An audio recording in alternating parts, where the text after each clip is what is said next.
Hello students, स्वागत है आप सभी का मेरे चैनल सीक्यूब साइंस जोन पर एक बार फिर से। तो हम बात कर रहे हैं जो हमारी जो अभी एग्जाम आने वाली है बीएससी की, BSc first year second year third year की जो हमारी एग्जाम आने वाली है, ठीक है। तो उससे रिलेटेड मैं ये जो वीडियो लेकर आया हूँ बहुत ही इंपॉर्टेंट आपके लिए होने वाला है। क्या होने वाला है इस वीडियो के अंतर्गत? इस वीडियो में आपको मैं बताने वाला हूँ जो आपके थर्ड ईयर के इनऑर्गेनिक केमिस्ट्री हैं उसके सारे इंपॉर्टेंट क्वेश्चन जो एग्जाम में आते रहते हैं, ठीक है। इन क्वेश्चनों को सिर्फ याद कर लेना, इनसे बाहर आपका कुछ भी नहीं जाएगा। अगर कुछ जाएगा तो सिर्फ 2 या 3% जाएगा, ठीक है। कुछ लोग सोच रहे होंगे कि ऐसा नहीं हो सकता है कि जो आपने क्वेश्चन दे दिए वही आएंगे। हाँ, मैं श्योर कहता हूँ इन्हीं में से आपको 80% क्वेश्चन आपको एग्जाम में मिल जाएंगे। अगर नहीं मिला तो आप चैनल को अनसब्सक्राइब कर देना, ठीक है। तो इतना टाइम नहीं है हमारे पास में। यदि आपने 2 महीने 3 महीने पीछे नहीं पढ़ा है बिल्कुल भी, अब हमारे पास में 20-25 दिन या फिर 1-1.5 महीना बचा है, उसके अंदर आपको सिर्फ ये क्वेश्चन कवर करने हैं। यदि आप लोगों ने इन क्वेश्चनों को कवर कर लिया तो आपके आराम से अच्छे नंबर बन जाएंगे बीएससी के अंदर, ठीक है। तो मेरे पास कमेंट भी आया था कि सर जो आपकी बीएससी थर्ड ईयर है उसके केमिस्ट्री के आपके इंपॉर्टेंट क्वेश्चन बता दीजिए, तो मैं उनके लिए वीडियो लेकर आया हूँ।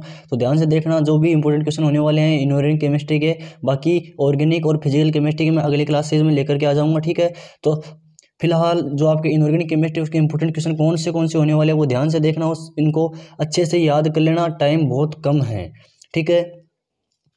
पहला क्वेश्चन इसमें होने वाला है, इसमें मैंने कोई यूनिट बाउंडेशन नहीं किया है, यूनिट का कोई बाउंडेशन नहीं किया है। जैसे सीरीज वाइज मैंने यूनिट लगाई है, फर्स्ट सेकंड थर्ड फोर्थ 5 है, 5 यूनिट के क्वेश्चन इसमें दे दिए हैं मैंने। पहला क्वेश्चन है आपका क्रिस्टल क्षेत्र सिद्धांत को समझाइए। क्रिस्टल क्षेत्र सिद्धांत को समझाना है, ये यूनिट नंबर आपके फर्स्ट से क्वेश्चन आपको बता रहा हूँ मैं, इसको ध्यान से देखना है।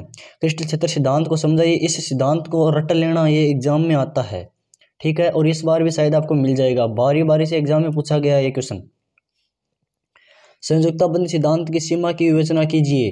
संयुक्ता बंध सिद्धांत जो आपका कोविलेंट बैंड थ्योरी है उसकी जो टोटल लिमिटेशन है, उनकी सीमाएं हैं, उनकी क्या करनी है, विवेचना करनी है। अष्टफलकीय व चतुष्फलकीय संकुलों के डी कक्षकों का विपाटन समझाइए। जो अष्टफलकीय संकुल होते हैं, चतुष्फलकीय संकुल होते हैं, उनका जो डी कक्षक होते हैं उनका विपाटन किस प्रकार से होता है उनको समझाना है। उसका इंपॉर्टेंट क्वेश्चन है दोस्तों, इंपॉर्टेंट क्वेश्चन है, हर बार एग्जाम में आता है, इसको ध्यान में रख लेना है। चौथा क्वेश्चन आपका ट्रांस प्रभाव क्या है। ट्रांस प्रभाव श्रृंखला लिखिए। ट्रांस प्रभाव के बारे में अच्छे से समझना है और ट्रांस प्रभाव श्रृंखला क्या होती है, यूनिट नंबर फर्स्ट का बहुत ही इंपॉर्टेंट क्वेश्चन है। ये 5 क्वेश्चन मैं आपको बता रहा हूँ, ये ध्यान से देख लेना कि धातु संकुलों की उष्मागतिकीय उदाहरणों को समझाइए। धातु संकुलों की उष्मागतिकीय उदाहरणों को समझाइए। इसमें मैं मान के चलूँ तो ये आपका ये वाला क्वेश्चन और ये वाला क्वेश्चन और ये वाला क्वेश्चन बहुत ही इंपॉर्टेंट क्वेश्चन साबित होने वाले इस बार एग्जाम के अंदर। अगला क्वेश्चन हमारा होने वाला आर्गेल आरेख क्या है, इस आरेख से क्या जानकारी मिलती है। अब आपको आर्गेल आरेख के बारे में टोटल समझना है, उसको पढ़ना है, ध्यान से अच्छे से तैयार कर लीजिए आर्गेल आरेख को, हर बार एग्जाम में आता है। इन आरेखों के बारे में हमें क्या जानकारी मिलती है उनके बारे में टोटल हमको लिखना है एग्जाम के अंदर। अगला हमारा क्वेश्चन है मोस्ट इंपोर्टेंट, वो होने वाला लोह चुंबकीय और प्रतिचुंबकीय को उदाहरण सहित समझाइए। जो लोह चुंबकीय पदार्थ होते हैं आपके, जो प्रतिचुंबकीय पदार्थ होते हैं उनको एग्जाम्पल सहित समझाना है, ठीक है। एल और एस युग्मन को उदाहरण सहित समझाइए। जो आपका एल और एस युग्मन है, कोविलेंस है, उनको समझाना है उदाहरण देकर के, ठीक है। संक्रमण, अगला क्वेश्चन जो होने वाला वो देखिए, संक्रमण धातुओं के संकर यौगिकों के इलेक्ट्रॉन वर्णक्रम को स्पष्ट कीजिए। जो संक्रमण धातुएं होती हैं उनके संकर यौगिकों के इलेक्ट्रॉन वर्णक्रम को स्पष्ट कीजिए। नेक्स्ट इंपॉर्टेंट क्वेश्चन है कि स्पेक्ट्रो रासायनिक श्रेणी क्या होती है, इसकी श्रेणी के बारे में संपूर्ण टिप्पणी लिखो। ये है थोड़ा सा इसमें गलत लिखा गया है, स्पेक्ट्रो रासायनिक श्रेणी के बारे में संपूर्ण टिप्पणी लिखो। आपकी जो यूनिट नंबर सेकंड का बहुत इंपॉर्टेंट क्वेश्चन है कि स्पेक्ट्रो रासायनिक श्रेणी क्या होती है, उसके बारे में डेफिनेशन लिखनी है और उसके बारे में टोटल डिटेल आपको देनी है। अच्छे से याद कर लेना है, अच्छे से एग्जाम में ये आता है, आपको बारी बारी से पूछता है। अगला क्वेश्चन है कि 18 इलेक्ट्रॉन्स नियम बताओ।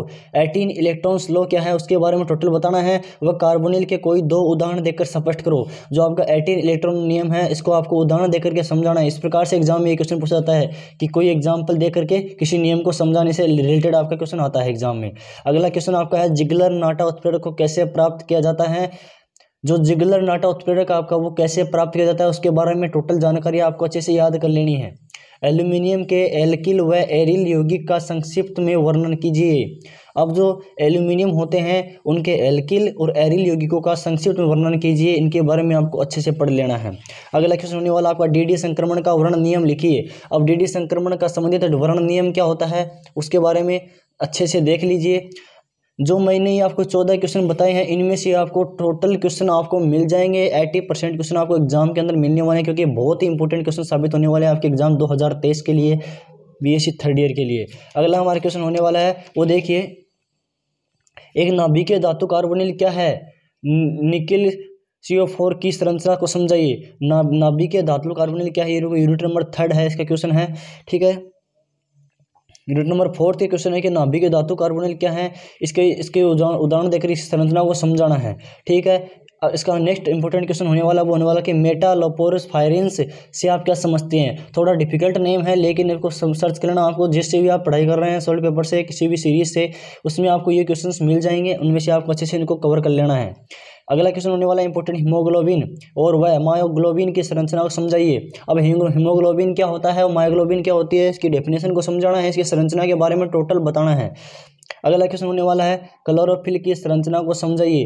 क्लोरोफिल की संरचना क्या होती है, इसके बारे में अच्छे से समझाना है, उसकी संरचना बनानी है, एग्जाम्पल देने हैं, उसके जो भी उनकी डिटेल है उनको आपको लिखना है। और एक बात आपको थोड़ा सा मैं सजेशन दे दूं कि एग्जाम के अंदर हमेशा पॉइंट लिखिए, और जहां तक हो सके ब्लैक और ब्लू पेन का यूज़ करें। ब्लैक पेन आप हेडिंग के लिए यूज़ कर सकते हैं, एग्जाम के अंदर कोई दिक्कत उसमें नहीं है। ब्लैक पेन से आप हेडिंग कीजिए और फिर ब्लू पेन से आप शुरू कर सकते हैं। ठीक है, जैविक प्रक्रमों में आवश्यक सूक्ष्म तत्वों के महत्व को स्पष्ट कीजिए। ये हमारा नेक्स्ट क्वेश्चन होने वाला है यूनिट नंबर 4 का, कि जैविक प्रक्रमों में आवश्यक सूक्ष्म तत्वों के महत्व को स्पष्ट कीजिए। महत्व जो स्पष्ट और सूक्ष्म तत्व होते हैं उनका महत्व क्या होता है जैविक प्रक्रम के अंदर, उनके बारे में आपको देखना है। अगला क्वेश्चन होने वाला है सहकारी प्रभाव क्या है, समझाइए। ये छोटे छोटे पॉइंट वाले प्रश्न बहुत ज़्यादा एग्जाम में आते हैं। सहकारी प्रभाव वाला सरकारी प्रभाव क्या होता है उनके बारे में समझाइए। ठीक है, नेक्स्ट हमारी यूनिट नंबर 5, उसके इंपोर्टेंट क्वेश्चन कौन कौन से हैं वो ध्यान से देखना, अच्छे से इसको कवर कर लेना, टाइम बहुत कम है। कठोर व मृदु अम्ल क्षार क्या है, HSAB सिद्धांत के समझाते हुए इनके अनुप्रयोग लिखो। अब प्रबल अम्ल व प्रबल क्षार क्या है, इस सिद्धांत के अनुसार इनको अनुप्रयोग लिखने हैं, और इनको जैसे मैं बात करूँ इनके बारे में आपको टोटल डिटेल समझनी है, अच्छे से इसको पढ़ना है।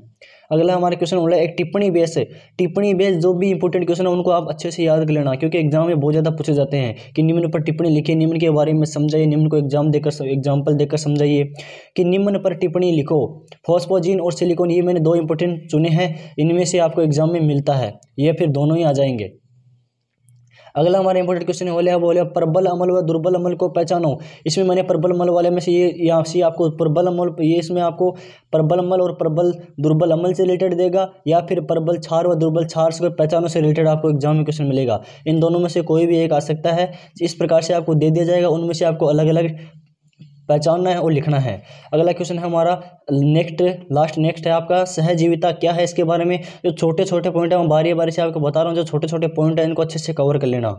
सहजीविता क्या है इसके बारे में समझाइए। आज का जो हमारा इनऑर्गेनिक केमिस्ट्री का जो लास्ट इंपॉर्टेंट क्वेश्चन होने वाला है वो होने वाला आपका फॉस्फोजिन की अनुनादी संरचना समझाइए। और जो आपके यूनिट नंबर 5 के अंदर इनऑर्गेनिक केमिस्ट्री जितनी भी अनुनादी संरचनाएं उनको अच्छे से याद कर लेना।